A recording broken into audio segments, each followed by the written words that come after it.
Je m'appelle Héloïse, et pendant des années, j'ai porté le poids du mépris silencieux de ma propre famille, un fardeau invisible qui m'a rongé de l'intérieur. Contrairement aux histoires de rivalité fraternelles ordinaires, la mienne était teintée d'une cruauté calculée, orchestrée par mon propre frère, Robert. Il n'a jamais vu en moi une sœur, mais un obstacle, une charge, une ombre insignifiante qu'il pouvait aisément piétiner. Notre enfance n'a été qu'une succession d'oppositions. Lui, l'enfant prodige, le brillant, celui qui réussissait tout sans effort apparent. Moi, la rêveuse, la sensible, celle qui restait en retrait, souvent mal comprise par notre père, un homme d'affaires exigeant qui valorisait la force et l'ambition avant tout. Robert excellait dans ce monde qu'il avait façonné à son image, s'assurant toujours que mon silence soit la preuve de mon échec. J'ai grandi avec cette conviction douloureuse que ma valeur était inversement proportionnelle à son succès. Il m'humiliait par des remarques subtiles lors des dîners de famille, me rappelant mon incapacité à trouver ma place ou à faire de grandes choses comme lui. Mon père, aveuglé par la réussite matérielle de Robert, fermait les yeux sur ses piques incessantes, les interprétant souvent comme de saines critiques destinées à me pousser vers l'avant. Ce mépris, couvé pendant des décennies, a atteint son paroxysme le jour où notre père a rendu son dernier souffle. Ce haine était plus seulement une question de jalousie ou de supériorité. Était une bataille pour l'héritage, une guerre qu'il était prêt à gagner en me détruisant. Mais il ignorait qu'en me réduisant au silence, il m'avait donné l'arme la plus redoutable. Le temps de préparer ma défense, en secret, bien loin de ses yeux arrogants et de ses machinations sordides. La lecture du testament n'allait pas être le simple partage de biens, mais l'arène où mon silence allait enfin crier la vérité, et où la honte changerait de camp. Le souvenir de son rictus, de ses mots venimeux, brûlait en moi comme un fer rouge, me rappelant sans cesse pourquoi j'avais gardé la preuve. Tandis que Robert s'envolait vers des carrières prestigieuses, vivant dans l'opulence et ne revenant que pour les grandes occasions, c'est moi qui suis resté. C'est toujours moi qui ai été le pilier invisible de la maison familiale. Quand notre père est tombé malade il y a 2 ans, atteint d'une longue maladie débilitante, le choix du soignant était évident, du moins pour tout le monde.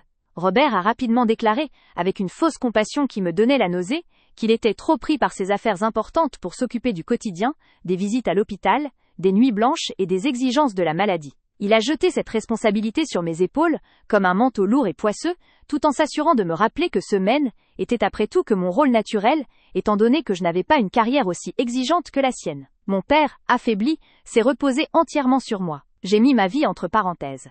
Mes projets, mes aspirations, tout a été subordonné à son confort et à ses besoins. J'ai appris les termes médicaux, j'ai géré les infirmières, j'ai veillé à ce qu'il ne manque de rien, sacrifiant ma propre santé mentale et physique. Pendant ce temps, Robert appelait 1 fois par semaine, parfois moins, pour demander d'une voix détachée si tout allait bien, et pour s'assurer que les finances de l'entreprise familiale N n'étaient pas mises en péril par les frais médicaux. Il ne voyait pas l'amour et le dévouement que j'y mettais. Il ne voyait qu'une personne sans autre option.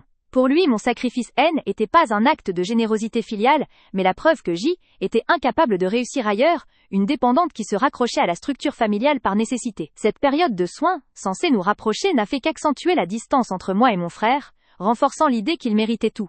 Et moi, rien de plus que la gratitude silencieuse, jamais formulée, du reste de la famille. C'est dans ces moments de solitude que j'ai réalisé à quel point le mépris de Robert était profond, et à quel point était seul face à l'imminence de la fin.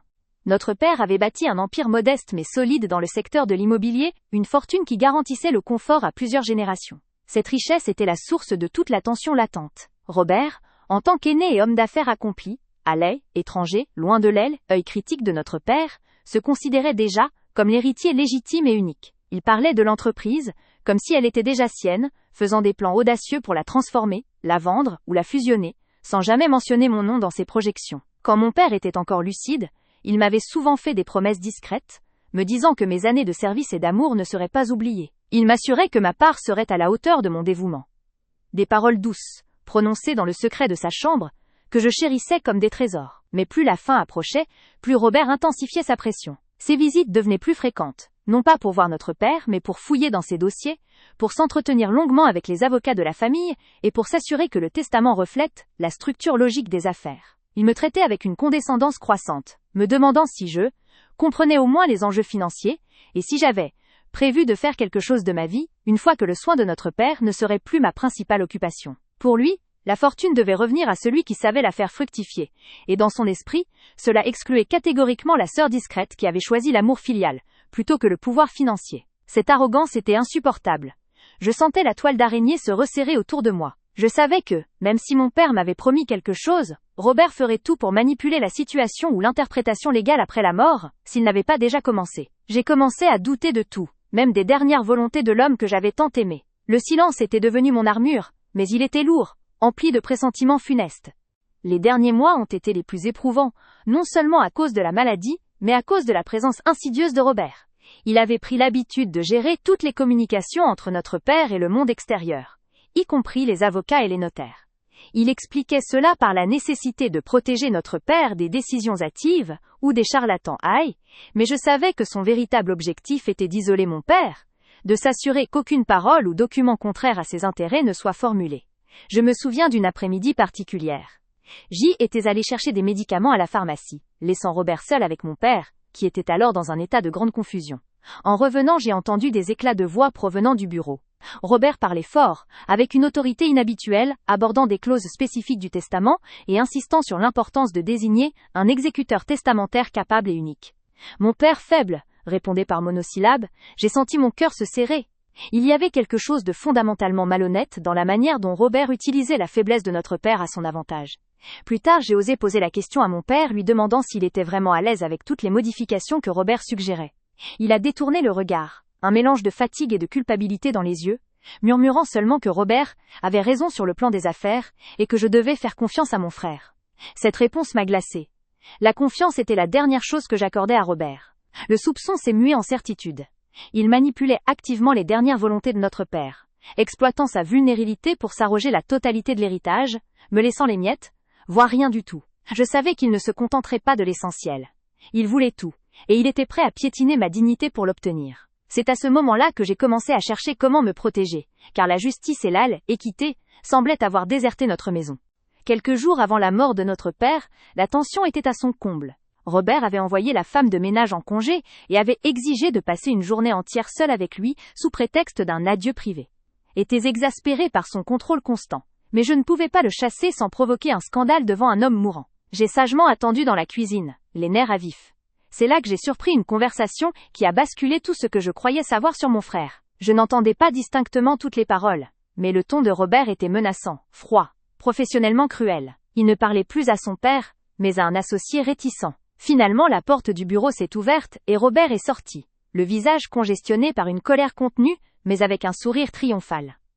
Il m'a à peine remarqué. Quand je suis entré dans la chambre, mon père était en larmes. Un spectacle déchirant pour l'homme fier qu'il avait toujours été. Il m'a attrapé la main, les yeux suppliants, et il a prononcé une phrase décousue, le chantage. Héloïse, il a le dossier. Il n'a pu en dire plus, la fatigue l'emportant.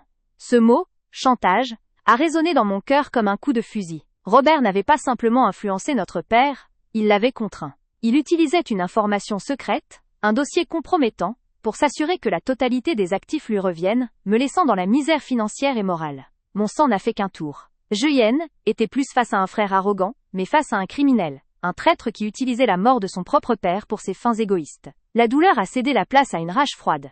Je ne pouvais pas laisser Robert s'en tirer. Il fallait que je découvre ce dossier, et, plus important encore, que j'obtienne la preuve irréfutable de son chantage. Je savais que l'heure était venue de cesser être la sœur silencieuse et d'entamer ma propre enquête, aussi dangereuse soit-elle. La révélation du chantage a été le point de rupture. Je n'avais plus rien à perdre, sinon ma dignité. Le soir même après le départ de Robert, j'ai commencé à fouiller. Je ne cherchais pas l'argent, ni les documents légaux, mais la vérité qui avait brisé mon père. J'ai passé des heures à parcourir le bureau, les tiroirs verrouillés, les vieux coffres. Je ne trouvais rien, si ce n'est des documents financiers datés et sans importance. J'y étais sur le point d'abandonner, quand je me suis souvenu d'une petite boîte en bois, toujours cachée sous des livres dans la bibliothèque. Était un endroit où mon père gardait autrefois de vieux souvenirs de famille. À l'intérieur, je n'ai pas trouvé le dossier dont il avait parlé, mais quelque chose de bien plus puissant. Une petite clé USB, et une note manuscrite tremblante de mon père. La note disait simplement « Écoute. Ne le laisse pas gagner. Ton père. » Mon cœur battait la chamade. J'ai immédiatement branché la clé USB sur mon ordinateur portable, prenant soin de mettre des écouteurs pour que le son ne porte pas. L'enregistrement était long, tremblant, mais parfaitement clair. Était la conversation que Robert avait eue avec mon père quelques jours auparavant. J'ai entendu la voix froide et implacable de Robert, énonçant ses exigences concernant le testament. Il menaçait de révéler un secret de jeunesse de mon père, un scandale professionnel datant de 30 ans, qui aurait détruit sa réputation post-mortem et démantelé la fondation de l'entreprise. Tu signes l'accord me désignant seul héritier principal, ou je m'assure que ta mémoire soit salie à jamais, disait-il avec une cruauté clinique. Mon père suppliait, pleurait, mais Robert restait inflexible. J'ai réalisé que mon père, dans un dernier acte de courage, avait réussi à enregistrer l'échange, sans doute en prévision de ce qui allait arriver. Cette bande audio N était pas seulement une preuve de la trahison de Robert Tree, était la voix de mon père, me suppliant de faire éclater la vérité. Je n'avais plus à me justifier. J'avais l'arme. L'enregistrement était ma bouée de sauvetage, mais il était aussi mon fardeau le plus lourd.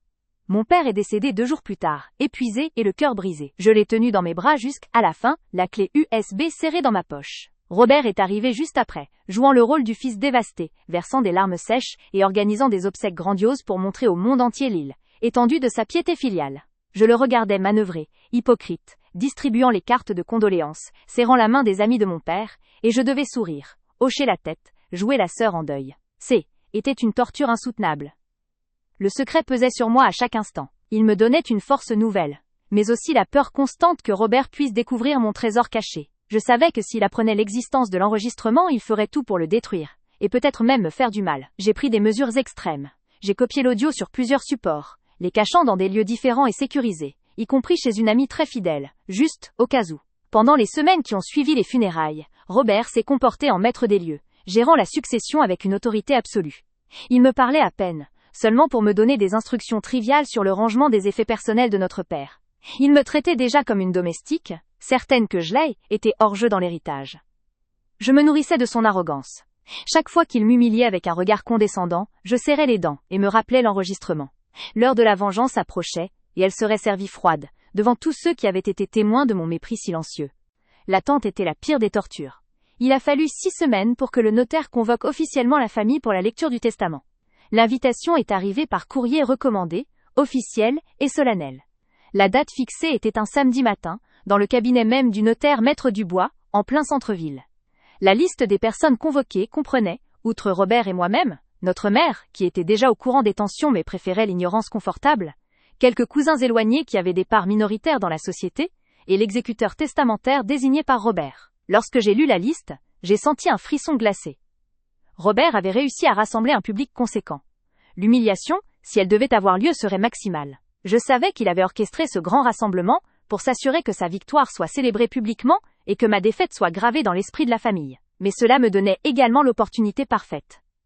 La justice ne pouvait pas être rendue dans le secret, elle devait être spectaculaire, publique et irréfutable. J'ai passé la semaine précédant la lecture à me préparer mentalement. Je devais être forte, impassible, prête à encaisser le choc de la lecture du testament. Car je savais qu'il serait dévastateur avant d'asséner mon coup. J'ai mis au point mon plan pour projeter l'audio. J'avais besoin d'un lecteur discret, d'un moyen de connecter mon téléphone à des haut-parleurs, et d'un moment de silence absolu. Je devais transformer la salle de jugement en scène de théâtre, et Robert, l'agresseur, en bête exposée. Le matin du grand jour, l'air était lourd, même avant d'entrer dans le bureau du notaire. Je me suis habillée simplement, mais avec une dignité que je m'amais, était forcée à maintenir. Pas de noir de deuil exubérant, juste une tenue sobre et professionnelle. Je voulais projeter une image de calme, de contrôle total, le contraire de la femme fragile et dévouée qu'il croyait connaître. J'ai glissé mon téléphone, muni du fichier audio et du petit adaptateur discret pour les haut-parleurs externes, dans la doublure de mon sac à main. Il était là, lourd, symbolisant des années de souffrance que était sur le point de décharger. J'ai conduit seul jusqu'au cabinet. Robert était déjà là quand je suis arrivée, posé devant la porte, entouré de notre mère et de quelques cousins. Il me lança un regard furtif et dédaigneux, le genre de regard qui dit « Pourquoi t'es-tu dérangé ?» Il était vêtu d'un costume coûteux, exsudant la confiance et le pouvoir. Sa posture était celle de l'héritier indiscutable. Il me salua d'un hochement de tête à peine perceptible, se concentrant ensuite sur une conversation animée avec un cousin, sans doute sur les futures acquisitions qu'il comptait faire avec la fortune paternelle. Ma mère, mal à l'aise, m'a serré la main brièvement. Elle ne voulait pas s'immiscer dans le conflit, mais son silence était, en soi, une forme de trahison. Elle avait toujours favorisé Robert, le mâle qui assurait l'avenir de la lignée, au détriment de sa fille. Était la première fois que nous étions tous réunis depuis les funérailles. Et l'atmosphère, loin d'être solennelle, était saturée d'une tension avide et compétitive. Je sentais les regards se poser sur moi, attendant de voir l'expression de la déception quand les clauses seraient lues. Le cabinet de Maître Dubois était d'un luxe discret et vieillot, avec des boiseries sombres et des fauteuils en cuir profond. La salle de réunion était plus grande qu'elle n'en avait l'air, et les 6 ou 7 membres de la famille présents s'y étaient installés, formant un cercle silencieux autour de la longue table en acajou. Je me suis assise à l'aile, écart, près de la porte, de manière stratégique. J'avais besoin d'espace et d'une ligne de vue claire sur tous les visages. Robert, bien sûr, était installé juste en face du notaire, au centre du pouvoir. Il souriait à l'exécuteur testamentaire, partageant des blagues discrètes qui renforçaient leur complicité. J'ai sorti mon téléphone et mon adaptateur, le gardant sur mes genoux, caché par mon sac à main. J'ai vérifié une dernière fois le niveau sonore de l'enregistrement. Il fallait qu'il soit fort, inoubliable. Maître Dubois, un homme grisonnant et très professionnel, a pris la parole pour introduire la séance. Il a commencé par les formalités, l'identité du défunt, la date et les circonstances de la rédaction du testament. Ses mots étaient mesurés, mais je sentais que même lui était au courant de la guerre intestine qui régnait dans cette pièce. Il nous a rappelé le caractère définitif des dernières volontés, insistant sur le devoir de respecter la mémoire de notre père. Robert hochait la tête avec componction. Je me suis contenté d'observer, la bouche sèche, luttant pour que mon visage ne révèle rien de la tempête qui faisait rage en moi. Chaque minute qui passait était un pas de plus vers l'humiliation publique, mais aussi vers ma libération. Je me préparais à encaisser le coup, à recevoir le verdict de ma propre indignité, avant de renverser la table. Maître Dubois est entré dans le vif du sujet. Il a commencé par lire les clauses concernant les legs mineurs. Une œuvre d'art à un cousin éloigné, des sommes symboliques à d'anciens employés. Puis, il est arrivé au bien majeur. Le notaire a d'abord parlé de l'entreprise. C était le cœur de la fortune. Mon cœur s'est accéléré. Il a lu, d'une voix neutre et légale, que l'intégralité des parts de la société de gestion immobilière de notre père était léguée à mon fils, Robert Delacroix, qui a démontré les capacités financières et stratégiques nécessaires pour assurer la pérennité de l'entreprise familiale. J'ai senti une vague de froid m'envahir. Était fait. Le chantage avait fonctionné. Robert ne s'est pas tourné vers moi, mais j'ai capté son regard quelques secondes après, un éclair de triomphe brutal, mêlé à de la pitié feinte. Était son moment. Le notaire a continué, passant à la maison familiale. Là aussi, la clause était sans ambiguïté. La résidence principale, ainsi que l'ensemble des biens immobiliers locatifs associés, reviennent également à Robert Delacroix, afin d'assurer la stabilité du patrimoine. Ma part, 0. Nada. L'homme pour qui j'avais sacrifié 2 années de ma vie m'avait laissé sans rien, manipulé par le propre fils qu'il avait tant aimé. La douleur était physique, mais elle était tempérée par la rage. C'est là que Robert a senti qu'il devait enfoncer le clou, savourer sa victoire devant l'Assemblée. Il s'est penché vers Maître Dubois, mais en s'adressant à la salle. Robert ne pouvait pas se contenter de gagner, il devait m'anéantir. Avant même que Maître Dubois n'ait pu passer à la clause finale qui ne devait concerner qu'une petite rente symbolique pour moi, j'en étais certaine. Robert a interrompu le notaire d'une voix forte et faussement contrite. Maître Dubois. Je crois que mon père a laissé une note spécifique concernant ma sœur Héloïse.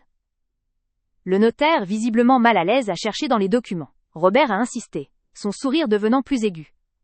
C'est important que tout le monde comprenne les intentions de mon père. Il ne s'agit pas de punition, mais de réalisme. Quand le notaire a finalement trouvé la note, sa voix était hésitante. Elle était brève, une simple ligne. La note, visiblement rédigée sous la contrainte, indiquait: ma fille Héloïse recevra une somme modique, uniquement pour assurer son entretien immédiat, car elle n'a jamais prouvé sa capacité à gérer ses finances ou à gagner sa vie, dépendant toujours de la famille. Elle est jugée indigne d'hériter de biens majeurs, car elle a toujours été un poids, un parasite, une charge.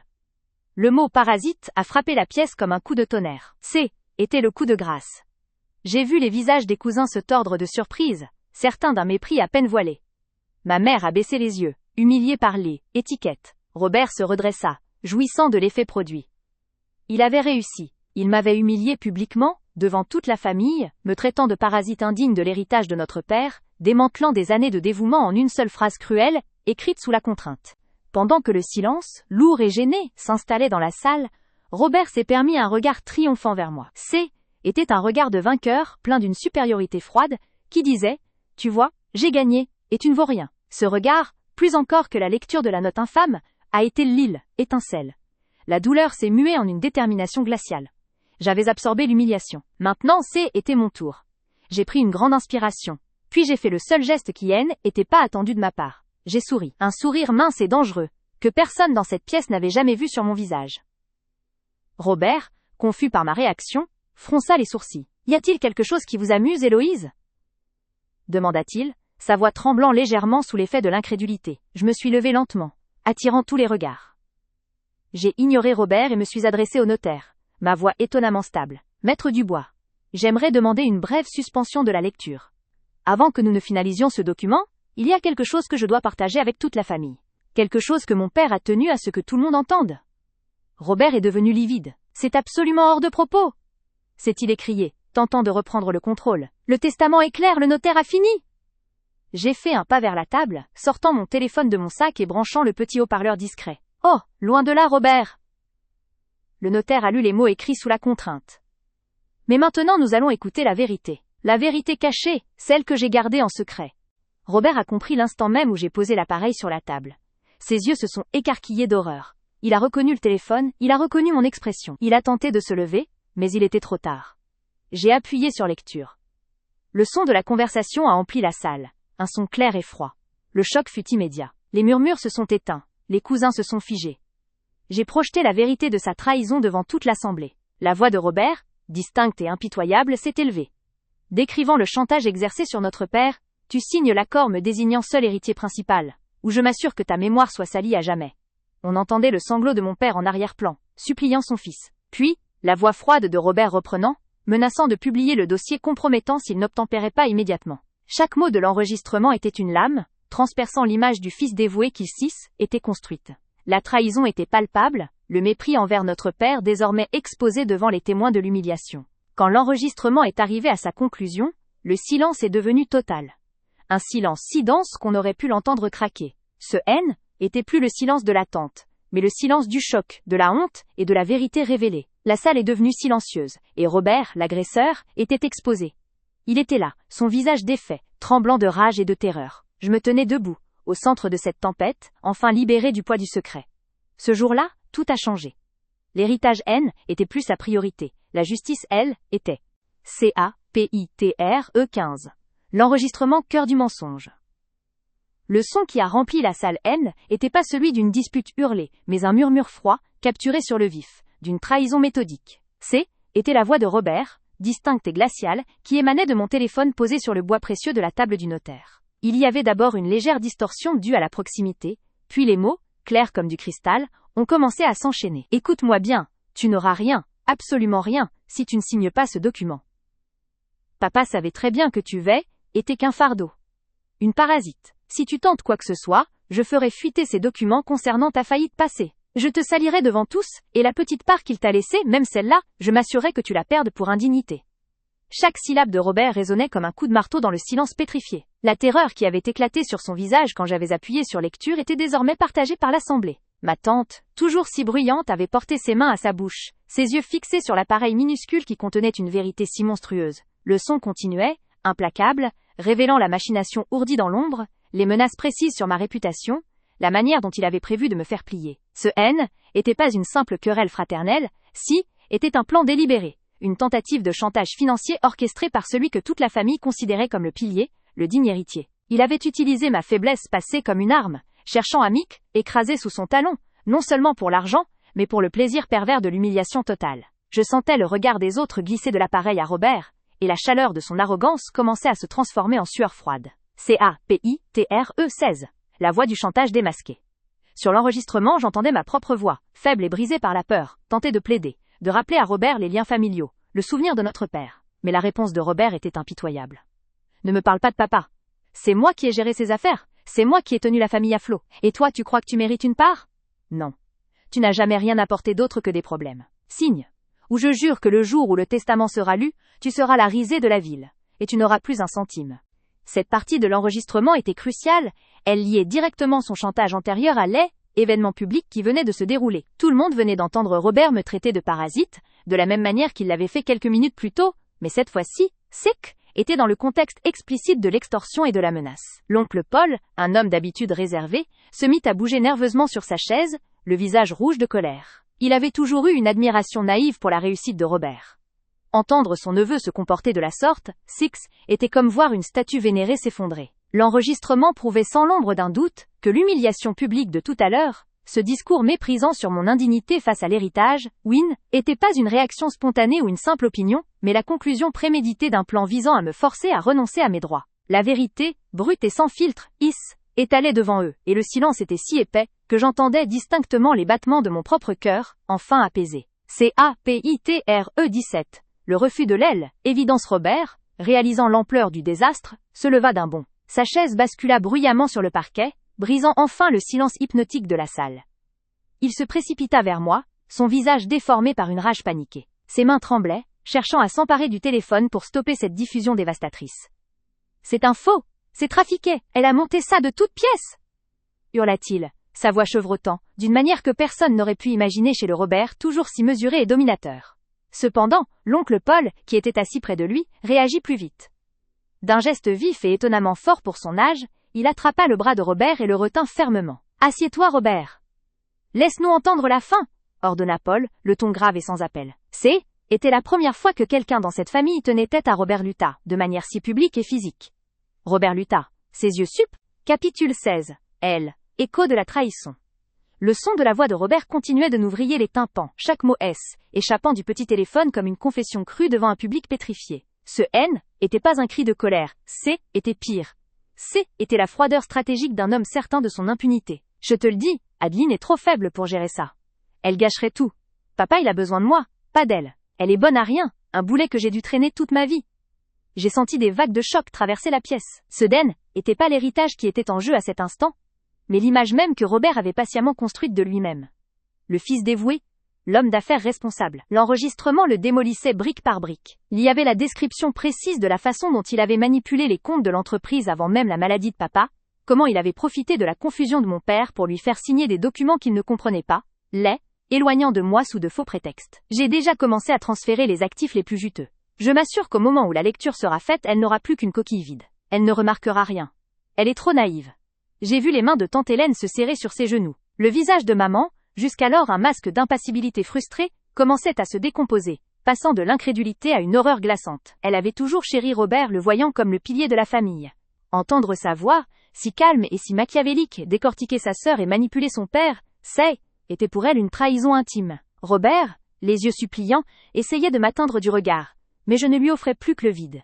Son corps tremblait, sa chemise collait à son dos, et le murmure constant de sa propre voix, amplifié par l'acoustique de la grande salle, sonnait comme sa propre sentence de mort publique. Ce N était plus moi qui étais humilié. Était lui, piégé par sa propre arrogance. Il avait oublié que même le plus discret des murmures laissait une trace indélébile s'il était enregistré en secret. Capitule 17. La verdict du silence. L'enregistrement se termina par un clic sec, laissant derrière lui un silence tellement dense qu'il semblait pouvoir briser les fenêtres. Pendant ce qui me parut une éternité, personne n'osa respirer.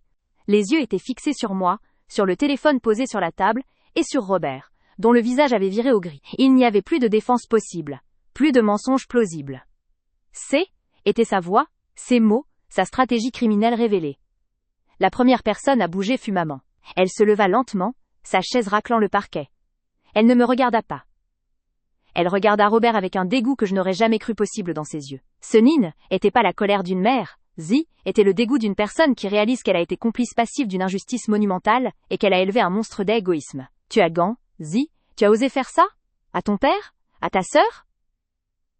Sa voix était un chuchotement brisé, mais dans le silence elle résonnait comme un coup de tonnerre. C'est à ce moment que Maître Durand, le notaire, intervint. Sa voix professionnelle coupant l'aile, émotion brute. Il prit le contrôle de la situation, conscient que la lecture du testament venait de passer au second plan. Robert, ce que nous venons d'entendre est extrêmement grave. Si ces enregistrements se confirment et que des preuves de transfert illégal d'actifs ou de fraude par influence sont établies, non seulement cela peut invalider certaines clauses du testament en votre faveur, mais cela engage également votre responsabilité pénale. Le mot « pénal » claqua dans l'air. Soudain, Robert ne voyait plus un héritage, mais une cellule de prison. Il tenta de se jeter en avant. Mais mon oncle Paul, qui était resté silencieux et stoïque, posa une main ferme sur Silly, épaule de Robert, l'immobilisant. « Tu as assez parlé, Robert.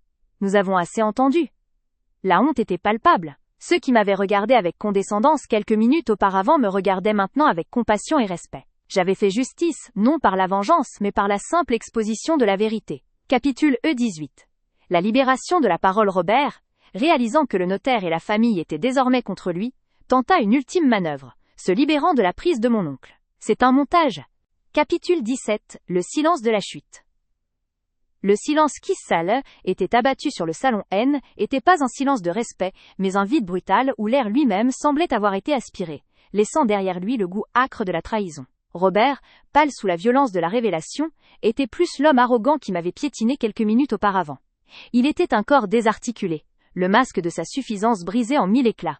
Il ne chercha pas à nier, son silence étant l'aveu le plus cinglant de sa culpabilité. Ma mère, assise à la première rangée, gardait les mains crispées sur son sac, le regard fixé sur le tapis persan, comme si la réalité qui se déroulait au-dessus était trop ignoble pour être regardée. Elle avait toujours chéri l'image de Robert, l'héritier mâle, brillant et sans faille. L'enregistrement ne révélait pas seulement un chantage. Il dénudait une âme mesquine et lâche, capable de manipuler la maladie d'un père pour s'assurer un avantage financier. C était une blessure que même l'amour maternel ne pourrait panser. Ma voix, ferme, presque cristalline, déchira à nouveau le voile. Je ne parlais plus aux avocats, ni même à Robert. Je m'adressais à la famille élargie, aux cousins, aux oncles et tantes qui avaient été spectateurs muets de mon humiliation passée. Ce que vous venez d'entendre est la vérité. La raison pour laquelle j'ai été éloignée des affaires de mon père, la raison pour laquelle j'ai été dépeinte comme incapable et indigne, mon père ne l'a jamais cru. Et aujourd'hui je reprends ma place, non par vengeance, mais par justice pour lui. Ma première action fut clinique. Je me tournai vers Maître Dubois, dont le visage sévère révélait un mélange de choc professionnel et de soulagement discret. Il avait toujours eu des doutes sur les méthodes de Robert. Maître, veuillez immédiatement mettre en place les procédures d'urgence. Robert n'a plus aucune autorité légale sur l'entreprise Rochambeau. Tous les accès, qu'ils soient financiers ou informatiques, doivent être révoqués dans l'heure. Je veux que tous les comptes soient audités immédiatement pour identifier toute transaction suspecte effectuée depuis le prononcé du testament initial. La rapidité de ma réponse, l'absence des émotions, semblèrent plus effrayantes que le tumulte émotionnel que l'on aurait pu attendre. J'y étais en mode survie, et la survie de l'entreprise passait avant toute pitié fraternelle.